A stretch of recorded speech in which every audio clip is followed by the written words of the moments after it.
Buenos días, Alexandra Meléndez le habla. Los miembros del Consejo Editorial de la Universidad Nacional se complacen en presentar la obra Curación de la Locura de Carlos Villalobos Villalobos, obra que obtuvo el premio Una Palabra 2019 en la rama de cuento. Don Carlos Villalobos es doctor en literatura centroamericana, máster en literatura latinoamericana, licenciado en periodismo y profesor en la enseñanza del castellano y la literatura. Se desempeña como docente en la Universidad de Costa Rica, donde imparte semiótica y teoría literaria. A continuación, don Carlos Villalobos Villalobos. Muchas gracias. Soy Carlos Villalobos, autor del libro Curación de la Locura, que acaba de publicar la editorial de la Universidad Nacional. Y bueno, el libro fue merecedor del premio Una Palabra del año 2019. Y bueno, me gustaría contarles de qué va este texto y compartir con ustedes una partecita. Me gustaría leer algún par de párrafos sobre el texto. Bueno, Curación de la Locura es un texto que intenta hacer un homenaje a los escritores de literatura fantástica, como por ejemplo Kafka, Borges, Cortázar, Edgar Allan Poe, entre muchos otros grandes autores de la literatura universal. Y entonces lo que yo hice fue tomar algunos de los motivos tradicionales de este género literario y hacer unas propuestas que sean pues un guiño a, a esos temas recurrentes, como por ejemplo el tema del doble, llamado también doppelganger, o el tema de los juegos con el tiempo, y otros temas que siempre se inscriben dentro de lo que es la incertidumbre. Por ejemplo, hay un cuento que es una parodia del famoso texto de Kafka, el de la Metamorfosis, que en este caso es una metapsicosis, y planteo la posibilidad de que una persona que es un tipo común y corriente, que vive la vida loca, de la noche a la mañana amanece convertido en un creyente. Y esto es terrible porque él quisiera no haber caído en esa situación, pero hay una circunstancia que lo sobrepasa y que lo ha convertido en un creyente. Entonces parodio eh, esa, esa historia conocida de Kafka. Y bueno, y otros textos, como por ejemplo el que da título al libro, Curación de la Locura, planteo una sugerencia que hace Borges, donde dice que, o plantea una sociedad donde lo más importante es la psicología. Entonces, a mí se me ocurre un, un escenario donde todos los habitantes de una sociedad son psicólogos. Eh, Esto porque las demás profesiones no eran necesarias y porque la psicología es lo único que da la felicidad y la estabilidad emocional a cualquiera. Entonces esa sociedad garantiza esa estabilidad emocional, pero lógicamente esto es un absurdo. Y entonces, bueno, se plantea la historia de un personaje que es una especie de vigilante, porque además es una sociedad que controla el buen ejercicio y el hecho de que nadie eh, pues trabaje otras profesiones y mucho menos que existan locos, ¿no? Entonces hay que vigilar esto a como del lugar. Y bueno, y este personaje consigue un trabajo como de una especie de vigilante de un pueblo y entonces aquí se suscitan pues unas contradicciones y que pues obviamente plantean el absurdo que podría resultar algo así.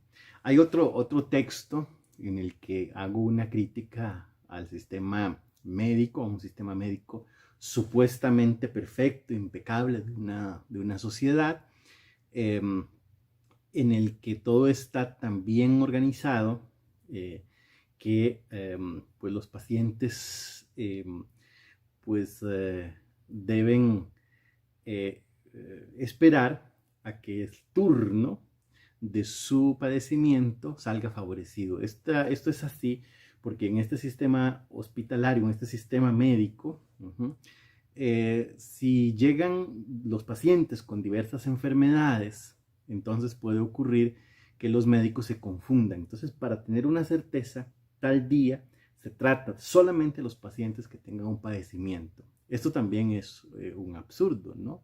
Porque se plantea la historia de un personaje que tiene un dolor de cabeza, pero vive un verdadero infierno que más bien le incrementa su jaqueca cuando se enfrenta a la burocracia del sistema hospitalario. Entonces ahí hay también una crítica, hay un guiño digamos, de crítica social en donde estas situaciones absurdas son propuestas como parte de las circunstancias de sociedades que se enfrentan a este tipo de situaciones que no tienen, digamos, sentido. Uno de los aspectos que he querido trabajar en el libro es el tema de la incertidumbre. La literatura fantástica plantea como una de las condiciones fundamentales el hecho de que los lectores a veces no saben lo que está pasando, y lo mismo le ocurre a los personajes que están, digamos, participando de la historia. También, digamos, el narrador no sabe exactamente qué es lo que está sucediendo. Entonces, este escenario donde un narrador que no conoce lo que pasa, que los personajes también desconocen lo que sucede, se proyecta en el lector. Entonces, esa conciencia de que el lector también de repente dice, pero ¿qué está pasando aquí? ¿Qué es esto? ¿Qué es lo que sucede? ¿Cómo es posible esto? Esto es imposible.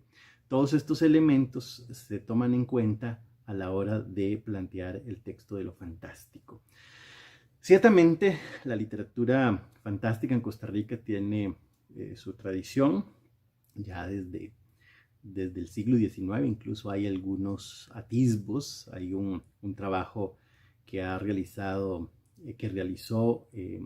José Ricardo Chávez, donde se muestra cómo lo fantástico y la ciencia ficción también han sido géneros que han sido trabajados en la literatura costarricense. Entonces, mi propuesta es pues una contribución más a esta trayectoria, y bueno, y creo que uno de los méritos del texto no es solamente trabajar el tema, es decir, un tema ya con tradición, sino también buscar un tono humorístico, un tono en algunos momentos sarcástico, para poner en entredicho ciertas situaciones sociales que también resultan fantásticas. Es decir, no solamente el juego con el tiempo, la posibilidad de un doble, etcétera, pueden ser temas de lo fantástico. Es decir, uno se encuentra en la sociedad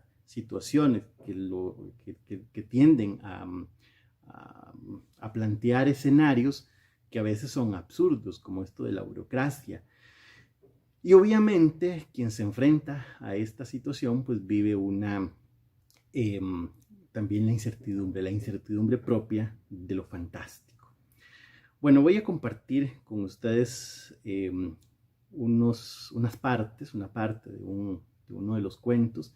Este se llama La otra mitad de la catástrofe, y es la historia de un personaje que de repente le sucede, es decir, se enfrenta a una catástrofe, pero de nuevo no sabemos qué tipo de catástrofe es. Es decir, el hecho es que ha ocurrido algo terrible. Algunas personas creen que esto es terrible y otras se niegan a aceptar la dimensión trágica del hecho. Entonces, la otra mitad de la catástrofe. Había ido al centro comercial del norte, casi al otro lado de la ciudad, con la única intención de aprovechar una oferta de rebajas en casi todos los productos. Justo en el momento en que me dispuse a echar a la canasta un hueso de juguete como regalo para mis perros, empezó la catástrofe.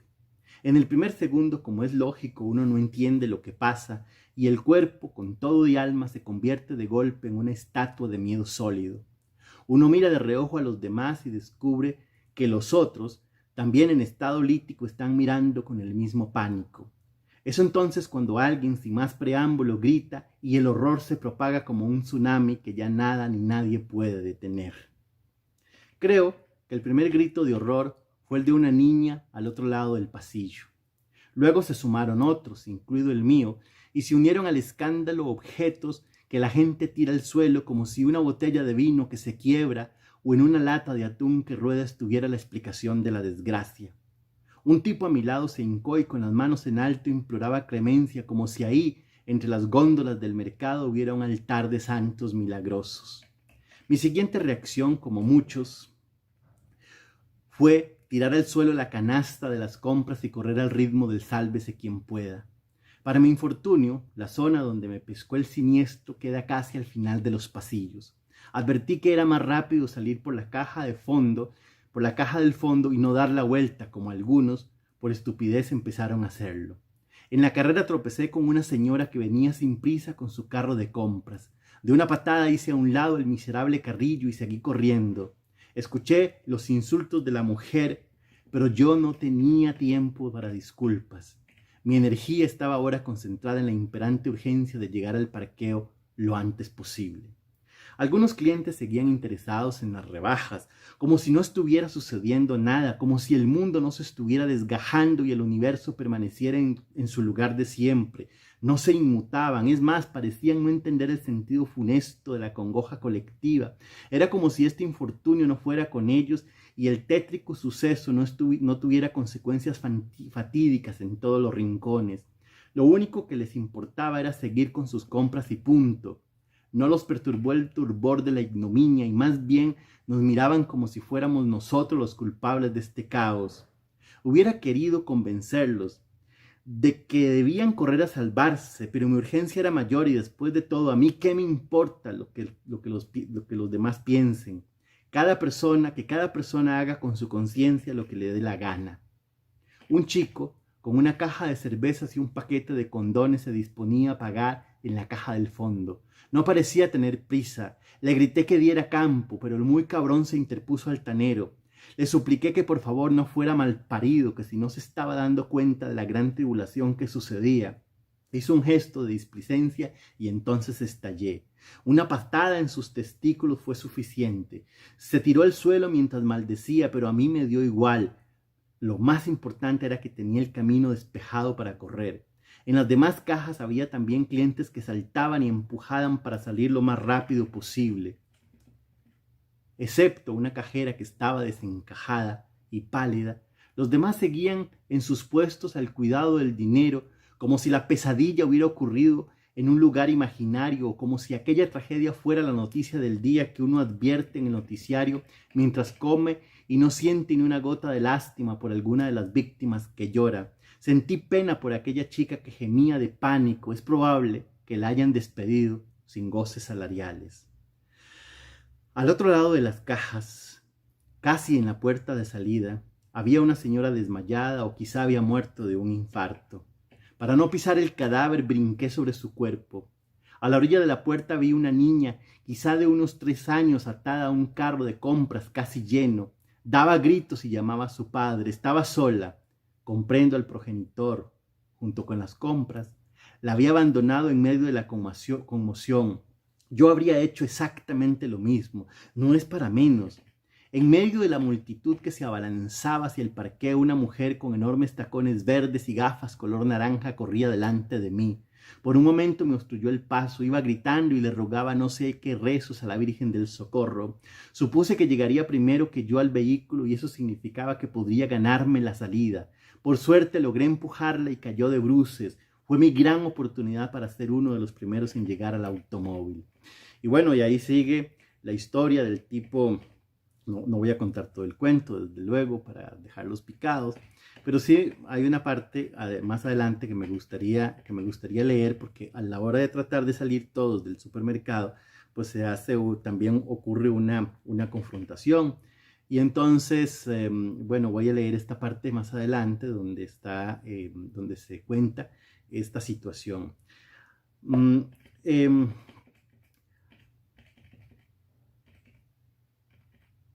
Como reacción, insistimos en que, vamos a ver, los que querían entrar parecían no tener corazón, es decir, unos quieren entrar y otros quieren salir.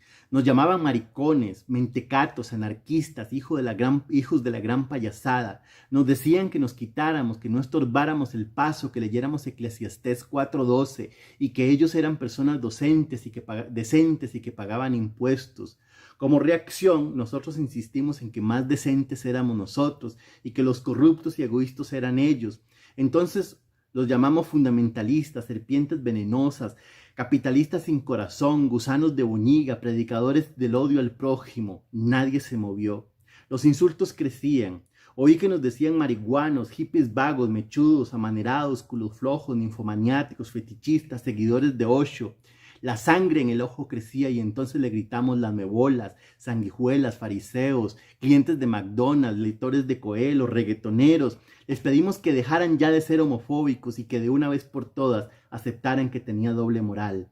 Alguien del otro lado gritó: calmen ya ese ataque de pánico y busquen un psicólogo. Alguien de nuestro lado respondió: y ustedes busquen un psiquiatra, que lo que tienen es un ataque de impotencia. Esta última respuesta enojó a tal punto a los indiferentes que sin esperar razones se nos vinieron a puño limpio. Golpes iban, golpes venían, unos gritaban, otros insultaban, unos se hacían los muertos, otros lanzaban puntapiés. Unos llamaban a la Virgen Negra, otros a la Virgen Roja, unos sacaban un cuchillo, otros mostraban las heridas, otros miraban desde lejos y se mataban de la risa. Es decir, entonces la gran tragedia, nunca se sabe cuál es la gran tragedia y no tiene sentido que se sepa, porque esa es la incertidumbre. Pero el cuento entonces sirve para plantear esta gran división social, esta polaridad social que uno puede observar en muchísimos escenarios, que lo puedo ver en cuestión política, en cuestión religiosa, en diversos temas. Y entonces el cuento plantea una gran tragedia donde unos aseguran que acaba de ocurrir una tragedia terrible y lo único que desean es llegar a sus casas, y otros que no se dan por enterados, que no aceptan que ha ocurrido una gran tragedia, y entonces pues estos quieren seguir con su vida cotidiana, con sus compras, etcétera, y esto genera pues una confrontación que tiene unas consecuencias pues que ya los que quieran asomarse al texto pues ya las descubrirán. Bueno, esto es en resumen el proyecto de este trabajo, Curación de la Locura, donde he intentado he inventado, digamos, algunos temas, efectivamente, es decir, que no tienen tradición en la historia de la literatura fantástica, pero también he aprovechado esos temas recurrentes de este género literario y he procurado pues replantearlos, es decir, trabajar de nuevo con otras versiones, como se suele hacer, digamos, en la historia o en la saga de los textos literarios, pues plantear otras versiones de temas recurrentes. Espero que se animen a enfrentarse a esta lectura. He intentado pues investigar todo lo correspondiente al género, y lo fundamental, más allá de ciertos temas que son recurrentes en la tradición de lo fantástico, pues de fondo está el asunto de la sorpresa, de lo imposible, de la paradoja, en fin, de la incertidumbre, que es a fin de cuentas no solamente un asunto de este tipo de literatura, sino también de la vida misma. Y en ese sentido, la literatura fantástica es otra manera también de explicar lo inexplicable. En este momento, en el contexto en el que estamos, de gran incertidumbre mundial, se generan historias, explicaciones, a veces contradictorias, a veces fantásticas, que lo que intentan es mostrar esa dimensión extraña de la vida, del mundo.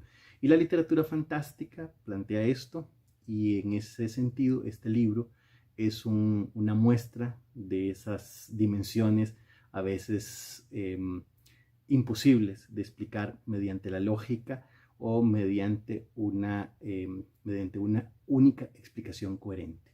Muchísimas gracias y los invito a que lean Curación de la Locura.